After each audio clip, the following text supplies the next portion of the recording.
Tere, te vaatate Eesti Kaitseliidu juubeliaasta saatesarja Eesti Kaitseliit 100 23. saadet. Me tahaksime teile selles saates rääkida taas vabatahtlike tööst. Vabatahtlikest, kes igal nädalavahetusel lähevad välja, panevad endale selga Kaitseliidu vormi.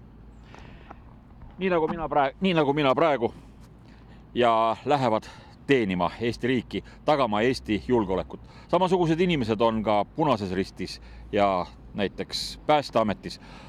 Aga nad annavad oma panuse esialgu väga paljudel juhtudel just õppustel. Me läheme vaatama, kuidas toimuvad Harju maleva laskeõppused sõdurioskuste kursustel ja seda, kuidas algab peale Sinilille kampaania Pärnus. Lae, pane valmis! Tähelepanu!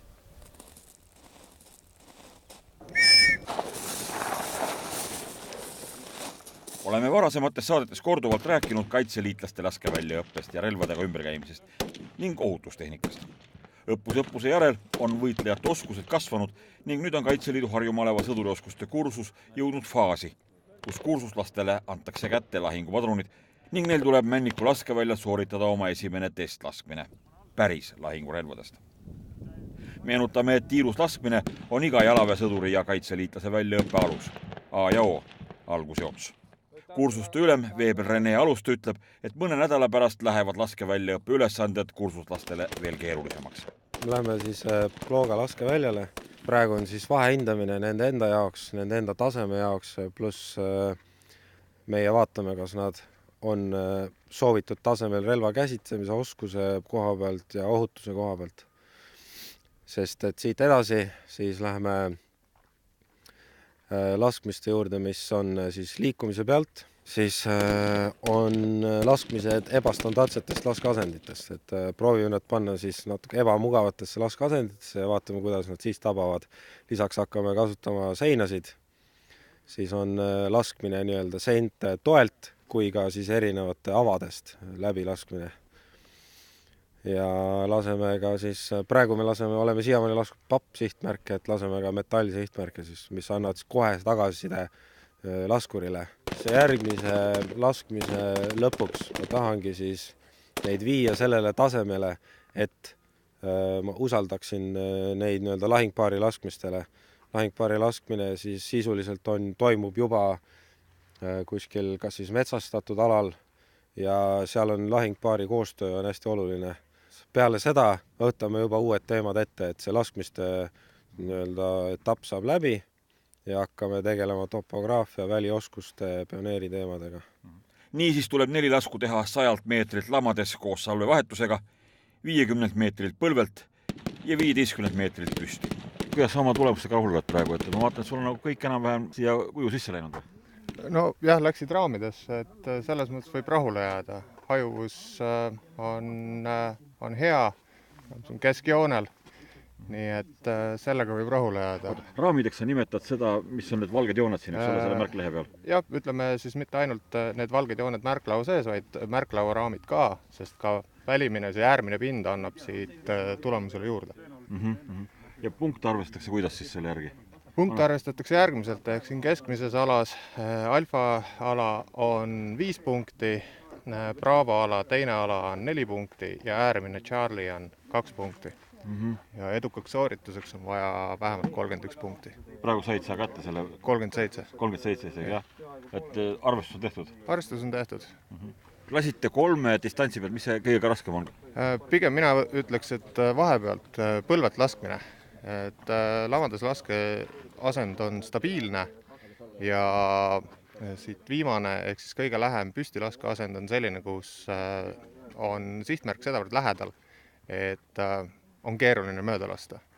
Põlvelt aga õige asendi saamine, eriti sõltuvalt sellest, et kellel mis varustus seljas on, see võib osutuda nagu kõige raskemaks. Oled sa kunagi varem ise laskmisega tegelenud ka või? Ainult tiirus käies omal initsiatiivil aeg-ajalt. Aga oled ühes? Jaa, olen, aga mitte selliste suurte relvadega. Et pigem väikeste käsirelvadega. Arvestab. Monika, teil on nii hea tulemus praegu, et instruktorid üllatuvad või? Ma ei tea, ma arvan, et natuke ikka üllatasid. Ise üllatasin. vist. Kas te olete varem laskespordiga tegelenud ka või? Ei ole üldse. Mõned korrad ainult laskmas käinud ja nii palju, kui me siin oleme teinud. Laskmas käin millist relvadest siis? AK-4. Miks te astusite Kaitseliitu? Ma tahtsin mingit uut väljundit ja midagi proovida, midagi uut. Ja siiamaani on väga äge. Kes te oma eraelus olete? Eraelus müün mootorrattaid ja sõiduvarustust. Lihtsalt nagu mehelikud alad ei ole teile suugi mitte võõrad? Ei ole üldse. Ma olen kunagi töötanud geotäidina ka, nii et suhteliselt mehelikud alad, jah. Naisterahva jaoks siis mehelikud alad on huvitavad või mis see nagu tõmbab teid kui naisterahvast? Ma ei tea, kuidagi nagu see on siuke kastist välja tulemine ja enese proovile panemine lihtsalt, mis nagu tõmbabki. Ja kui saad hakkama, siis seda suurem boonus. Palju te nüüd punkte oli siin praegu? 44. Ja maksimum oli? 60. Ja see oli siis nüüd 3 lasu seeriast, jah? 3 lasu seeriast, jah. 12 lamades põlve peal ja siis püsti. 4 lasku iga siis selle punkti peale. Hea tulema. Ma loodan küll, jah. Mis saab aga nendest kursuslastest, kes otsekohe vajalike lasketulemuste punkte kätte ei saa? Instruktor Kalle Ots ütleb, et mitte kedagi läbi ei kukutata. Siis tehakse testi seni uuesti, kuni punktid tulevad. Muide, liipnik Kalle Ots on riigikaitseõpetaja ja Kaitseressursside Ameti värbamiskeskuse peaspetsialist. Ta on ka endine Paltpati rahuvalvaja. Eesmärk on, et kõik saaksid omale asjad selgeks ja meil oleks kindel võitleja meie kõrval, et nad saaks asja lõpuks läbi praktika endale kõik korda. Ja mitu tiirut niimoodi teha võib siis? Me ei ole kunagi ära piiritlenud. Eesmärk on ikkagi õppuse lõpuks, et kõik oskavad ja teavad oma tegevusi. Et see on eesmärk. Miinimumpunktide arv, millega on võimalik läbida, see test on 31 punkti. Ehk siis pooled lasutavad minema? Põhimõtteliselt küll, jah. Statistiliselt jah, et saab poolte laskudega saaks ilust hakkama, kui kõik oleks korras. Mitmendat kursust juhendad juba sina? No konkreetselt siin Veebel alustega olen juba 2 aastat, et teeme koostööd, aga enne seda on veel 3 korda olen osalenud SOK-i õppel, siis oli SPK veel. Kas selliseid, kes kohe esimese korraga läbi ei lähe, on alati väga palju või? Sõltub, millal inimene teeb oma testi. Ehk siis, kui on ikka hommikul esimesena ja ei ole veel korralikult soojaks saanud, on ikka inimesed rabedad ja võib juhtuda nagu vigu. Aga noh, kui juba on soojaks saanud, siis läheb tavaliselt juba nii, nagu on väljaõppe eelnevalt olnud. On midagi endal külge harjutanud ja reeglina sooritavad. Me oleme siin paaril korral läinud üllatavat asja, et meestest oodatakse, et nad laseksid väga täpselt. Aga siin naisterahvad lasevad ka väga häid tulemusi. Absoluutselt. Meil ei ole nagu sellist probleemi. Siin soo erisust ei ole. Et naised üllatavad oma laskeoskustega vägagi, et lihtsalt juba sellepärast, et nad tulevad siia teinekord pole kunagi enne relva käes hoidnud. Veel vähem rääkida sõjarelvast, et siis need tulemused, mille nad siin nagu välja lasavad esimeste kordade peale, on teinekord väga üllatavad. Et isegi mõned kogenud laskurid ei pruugi nii palju punkte lasta. Motivatsioon on väga nüüd? Absoluutselt. Kaitseliidus on laskmine ju alati populaarne ala olnud. Kuulsad Kaitseliidu laskurid tõid Eestile rahvusvahelistel võistlustel auhindu juba 1930. aastatel. Laskesport on võib-olla ka üks kõige demokraatlikumaid spordialasid. Pole erilist vahet, kas sa oled mees või naine, noor või vana, suuremat või väiksemat kasvu. Hea laskur on hea laskur. Minu meelest on see väga õiglane, et kaitseliitlastel, kui esimese tiiruga nagu punkte täis ei lase, et siis lastakse nagu järjest proovida midagi, et kedagi ei kukutata läbi nagu edasi. Jaa, minu meelest on see ka väga õige, sest relva ohutu käsitlemine ja selle õigesti see sihtimine on siiski meil kaitseliitlastel väga oluline, et kui tulevad sellised sahmijad nagu mina, siis pigem enne mitte läbi lasta, kui on see asi lihasmelus ja oskad nagu relvaga käsitleda nii, nagu vaja on. Kui ammu te Kaitseliitu astusite? Mina astusin tegelikult Naiskodukaitsesse juba aastal 2010, nii et mul hakkab varsti juba 10 aastat täis saama. Alles nüüd tulite sõduri kursusele? Ma olen 1 korra seda ka eelnevalt läbinud, siis ei tegemata lihtsalt see eksam, aga ma mõtlesin, et see on üks asi, mida tuleks veel ära teha. Miks te astusite Kaitseliitu? Tegelikult olen mina ma olen sünnist saadik teadnud, et minust saab vormikandja ja siis oli lihtsalt selline võimalus, et nüüd oli see hetk, kus ma tahtsin siis panustada midagi ja astusin Naiskodukaitsesse. Aga kaitseliitlased on ju tegelikult tsivilistid kõik ja töötavad tsiviilaladel, kes teie olete? Praegu hetkel ma ei tööta. Praegu hetkel ma alustan oma enda ettevõtet ja et siis mul on rohkem vaba aega, aga ma olen olnud sellel ajal, kui ma tulin, siis ma olin EMT-s klienditeenindaja, ma olen olnud ka müügikonsultandina, rahvamaja juhatajana, kõike on saanud sellega teha ja rohkem olen ma keskendunud siis ka noortele, vabatahtliku noortejuhina. Aga Kaitseliit on nagu siis niisugune pühapäeva hobi või te ütlesite, et te olete eluaeg tahavad mundrikandjaks saada? Tegelikult ei ole isegi enam mitte pühapäeva hobi, vaid see on igapäevane selline elustiil, et kuna ma tegelen ka, ütleme, selle vabatahtlikuna siis Kevadtormi ettevalmistusega, olen see tsiviil-militaarkoostöö inimene, et see on nagu midagi sellist, millest enam lahti öelda ei saa. Mitu korda kursused laskmist läbi teha võivad, et arvestust saada? Ütleme, et ajaline piirang tuleb ette, et või siis kui me näeme, et ei ole enam mõtet lihtsalt seda jätkata, et on vaja minna tagasi paar sammu individuaalselt, tegeleda natuke ja siis tulla uuesti siia laskeväljale, et konkreetselt piiri ees ei ole, aga täna me siin teeme umbes 4-5 korda seda läbi ja kui selle ajaga see laskur ise ei suuda teha seda testi ära, siis me lihtsalt anname talle personaalselt tagasisida, mida on vaja harjutada ja et ta järgmine kord teeks seda. Mis on põhilised vead? Päästmine. Päästiku vajutamisel tõmmatakse lihtsalt see lask paremale vasakule ära igale poole. Ravatakse nii-öelda, jah? Jaa, ravatakse, rapsitakse liiga nagu tugevasti. Lisaks on salve vahetusel see varustus paigutatakse kuidagi kehvasti rakmetesse ja kukuvad salved maha, rabistatakse selle salve haaramisega ja nii edasi. Siuksed hästi lihtsad asjad iseenesest. Laskmine toimub ka aja peale või? 30 sekundi jooksul peavad sooritama 4 lasku ja samal ajal teostama ka peale 2 lasku teostama taktikalise salvevahetuse. Kuna kaitseliitlasi võib tinglikult nimetada ka harrastussõjaväelasteks, kelle tegelik leivateenistus on tsiviilametites, siis kõik sõjalised tegevused Kaitseliidus on tegelikult midagi spordilaadset. Oma väljaõpet ja toimetamisi võetakse enamasti kirega nagu sporti või ükskõik millist huvitavat hobitegevust. Õpitakse kiiresti, palju ja huviga. Instruktorid oma õpetussõnu ja juhiseid tavaliselt mitu korda üle rääkima ei pea. Ja nagu Veeber Rene Aluste ütles, paari nädala pärast on Kaitseliidu Harju Maleva sõdurioskuste kursustel ees veel keerulisemad ülesanded. Sõdurioskuste kursused toimuvad Kaitseliidus aga kõikides malevates.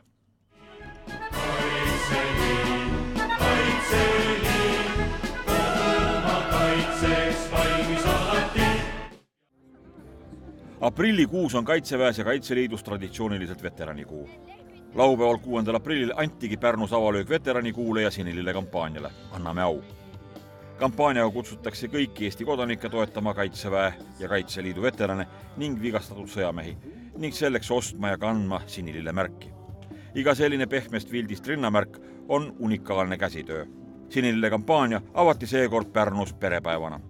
Kampaania avasid Pärnu linnapea Romeko Sankraanius ja Kaitseväe juhataja asetäitja kindralmajor Indrek Sirel. Alustame sellise vahva kampaaniaga, nagu on Sinilille kampaania, mis tunnustab kõiki neid veterane, kes on seisnud Eesti iseseisvuse eest ja käinud väljas missioonidel. Paljud neist on saanud vigastada, on kahjuks ka langenuid ja nende auks on minu meelest väga õige koht ja aeg, et alustada siit Pärnust tänasel päeval Sinilille kampaaniaga. Veteraanide nimel ma tänan teid selle toetuse eest, mida te näitate meie veteranidele. Sinilille kampaaniat viib läbi mittetulundusühing Vigastatud võitlejate ühing koostöös Naiskodukaitsega. Naiskodukaitse ongi selle kampaania käivitamisel ja käigushoidmisel juba 6. aastat põhiline jõud. 100 naiskodukaitsjad müüvad kuni 30. aprillini kõikjal Eestis Sinilille märke ja käepaelu, aidates sedasi vigastatud sõjameestele annetusi koguda. Naiskodukaitse esinaine Airi Tooming ütles, et Kaitseliidu naisorganisatsiooni vabatahtlikud on pühendunult ja entusiasmiga korraldanud veteranide toetuseks lugematul hulgal üritusi igas Eestimaa paigas. Kui palju naisi sellest Sinilille kampaaniast osa võtnud naiskodukaitses? Me oleme siin varasematel aastatel kokku löönud, et üks 400-500 naist on sellised, kes on siis otseselt seotud üle terve Eesti ja et ikka väga palju vabatahtlikke on kaasatud. kui meie inimesed üle Eesti ka päris pisikestes kohtades korraldavad neid üritusi, siis see ei ole lihtsalt selline sinilille müük, vaid see on ka teavituskampaania, need inimesed alati, kui nad siis annetuse eest selle sinilille inimesele annavad, ka räägivad juurde, et mis see veterani poliitika on, mis selle kampaania mõte ja sisu on, ehk siis see on nagu väga väärtuslik töö tegelikult, mis selle kampaania tutvustamiseks üle Eesti naiskodukaitsjate poolt tehakse. No sa oled ise ka lausa spordidressidest tulid praegu üritusele, et võtad osa ja lähed jooksma või? Jaa, lähen jooksen ka. Igaüks, kes tunneb, et tervis võimaldab, et on oodatud jooksma ja meie liikmete hulgas on ikka väga palju neid, kes mitte lihtsalt ainult sinilille jooksule käi, vaid ka regulaarselt tervisesporti harrastavad ja ka erinevalt rahvaspordiüritustel käivad. Kaitseväe rahuoperatsioonide veteran Rasmus Penno oli Afganistanis missioonil aastatel 2007-2008 ja sai seal üliraskelt vigastada. Ta ütleb, et sinilille kampaania käigus korjatud annetused on vigastatud sõjameeste elu ja harrastuste toetamiseks väga olulised. Ütleks, et ühingu jaoks on see väga tähtis. Vähemalt nii palju, kui ma kuulnud olen teiste kamraadide ja veteranide käest, siis nende jaoks on see väga oluline, mida me teeme. Aga igal juhul ma olen tänulik nendele annetajatele ja koostööpartneritele, tänu kellele me sellised summad kokku oleme kogunud. Kui palju teid vigastatud sõjameeste ühingus on? Hetkeseisuga on ligi 30 liiget meil, kes on siis kergemalt, kes on raskemalt pihta saanud kuskil missioonidel, aga me jätkame nagu igapäevaselt ka selle nimel tööd, et me suudaks värvata ka pisemate vigastustega näiteks reservi läinud inimesi juba. Üritame nendeni jõuda ja üritame ka neid toetada. Te olite ise 2007-2008 aastal siis Afganistanist ja saite ise seal raskelt viga. Just. Mis teiega juhtus? Astusin patrullikäigus ise valmistatud lõhkekeha otsa ja kaotasin endal mõlemad jalad. Praegusel hetkel te jätkate teenistus hoolimata sellest hirmsast vigastusest olete kaitseväes edasi? Jah, mina olen täna tegevteenistuses Eesti Kaitseväes ja olen oma elu karjäärivalikuga väga rahul. Te isegi Kaitseliidu töös lööte kaasa või? Jah, siinkohal peab nentima, et ma veel ei ole kaitseliitlane, kuigi olen aidanud korraldada või ütleme, et siis nagu instruktorina olen aidanud osasi Kaitseliidu õppusi läbi viia, et lisaks Kaitseväe teenistusele anda ka panust siis kaitseliitlaste nagu väljaõppesse. Instruktorina olete teinud? Jaa, põhimõtteliselt küll jah.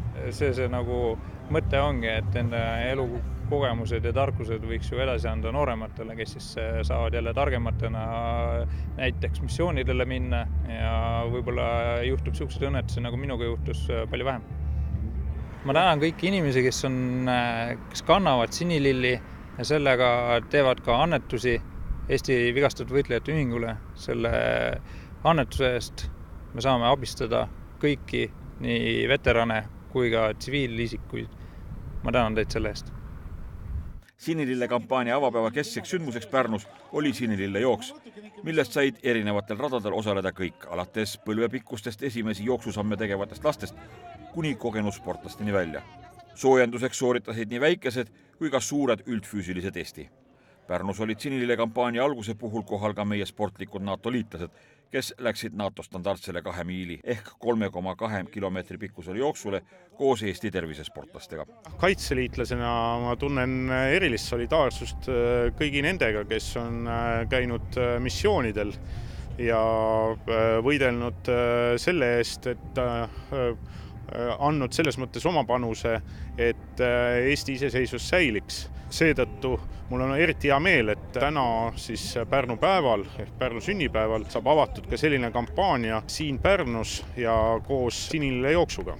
Meil on väga tublid kaitseliitlased, naiskodukaitsjad, noored kotkad, kes on aktiivsed, osalevad alati sellistel üritustel ja Kaitseliit on tõesti väga aktiivne Pärnu linnas, nii et mina ainult kiidan kaitseliitlasi ja reservohvitsi ja kaitseliitlasena mina tõesti tunnen hea meelt ja südames on selline kindel tunne, et meie inimesed on nii aktiivsed kaitsmaks oma riiki. Kui palju inimesi sellest üritusega nüüd siis hõivatud on teil? Siin on nii kaitseliitlased, naiskodukaitsjad, noored kotkad ja kodutütred, mitukümmend inimest on sellega seotud. Külalisi on üle Eesti siis on liitlased siin, eks need NATO liitlased, kes Eestis on toetusväejuhatus, kõik, kes soovivad, kõik on kohal. Üritus kestab terve päeva, siin on erinevad üritused, on perepäev, on sinilillejooks, kõik see ilusti ilma vabatahtliketa ei olekski Kaitseliitu. Palgalised elukutselised on selleks, et kaitseliitlased vabatahtlikud saaksid teha oma asju. Kui tervisesportlased on 2 miili jooksu lõpetanud, toimub võitjate autusustamine. Suuremad lapsed jooksid täiskasvanutega koos ja mitmedki neist tegid isegi paljudele endast vanematele jooksurajal ära. Sestap pannakse neist tublimatele võidumedaliki kaela koos täiskasvanutega. Naiste seas saab medaliga Airi Tooming ja Eesti tuntud jooksumeeste hulgas suudab medali kohale tulla ka üks Briti sõjaväelane.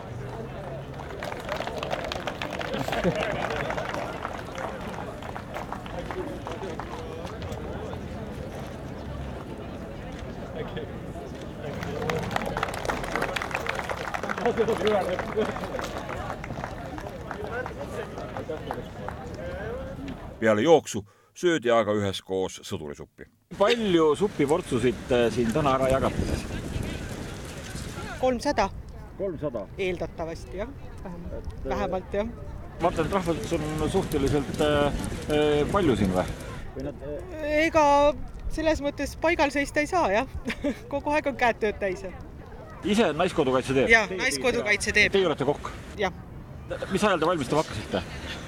Hommikul ikka juba. Kes sa vara või? Ikka vara, jah. Katedele tuleb tuli alla teha ja ikka tegevust on terveks päevaks, jah. Kui Pärnu keskväljakul hakkas rahvast hõredamaks jääma, korraldas naiskodukaitse enda teatrikohvikus kohtumise rahumissioonide veteraniga. Leitnant Taavi Laasik rääkis rahvusvahelistest sõjalistest operatsioonidest, kus Eesti sõjaväelased on käinud.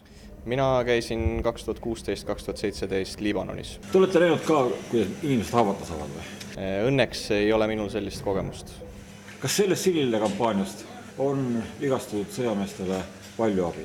Absoluutselt, et iga aasta Sinilille kampaania on läinud suuremaks ja tegelikult kõik need erinevad asjad, mida selle raha eest tehakse ja mis veteranideni jõuab, et see on väga kasulik.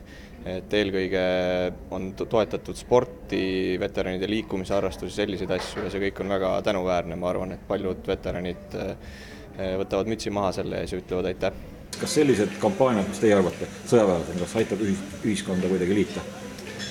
Ma arvan, et eks ta on ikka kasulik, et see toobki erinevad ühiskonna osad kokku, et sõjaväelane kui selline tegelikult ei ole ju midagi eraldiseisvat, vaid selle vormi taga on kõik täiesti tavalised inimesed ja mida rohkem me üksteisega räägime ja koos asju teeme, seda parem on. Milline oli teie kogemus missioonilt? Missioon on selline ikka eriline asi, et kui sa lähed kaugesse riiki, kõik on uus, kõik on huvitav, kõik on teistmoodi, aga iga päev, kui sa seal olid ja nägid, kuidas kohalikud inimesed elavad ja miks me seal peame olema, milles see probleem on, siis seda selgemaks sai, et tegelikult seda on vaja teha. Et me seisame samamoodi, kui me oleme kaugel, aitame teisi inimesi, teisi riike, siis me tegelikult sellega seisame ka enda eest. Kas missioonid, välismissioonid puudutavad kaitseliitlasi ka või? Minu teada peaks olema küll ka kaitseliitlasi käinud ja tegelikult ju paljud tegevväelased on ka aktiivselt tegevad Kaitseliidus, et selles suhtes kõik on omavahel seotud, et kindlasti on ka kaitseliitlasi, kes missioonidel on käinud. Kas Eestis on praegu niisuguse missioone käsil ka, kus mehed võivad veel sedasi raskelt haavata saada? Iga selline välismissioon tavaliselt kätkeb endas mingisugust võimalust ohule, et sellepärast ju seal piirkonnas ollaksegi, et seal on olnud mingi probleem või seal on mingi probleem, aga üldiselt ma arvan, et Eesti sõdurid on professionaalsed ja praegune selline olukord, kus me missioonidel oleme, ei ole võib-olla nii hull kui mõned aastad tagasi, et selles suhtes peaks olema olukord natuke parem. Veteranikuu jooksul on erinevaid vigastunud sõjameeste ja missioonidel käinud sõjaväelaste auks pühendunud sündmusi üle terve Eesti. Mine internetti, tipi otsingusse Anname au ja leia sealt endale lähim üritus. Anname siis üheskoos veteranidele au. Naiskodukaitse korraldas aga 6. aprillil Anname au kampaania avalöögiga Tartus. Veteranikuu kulmineerub 23. aprillil Tallinnas Vabaduse väljakul toimuva veteranirokiga.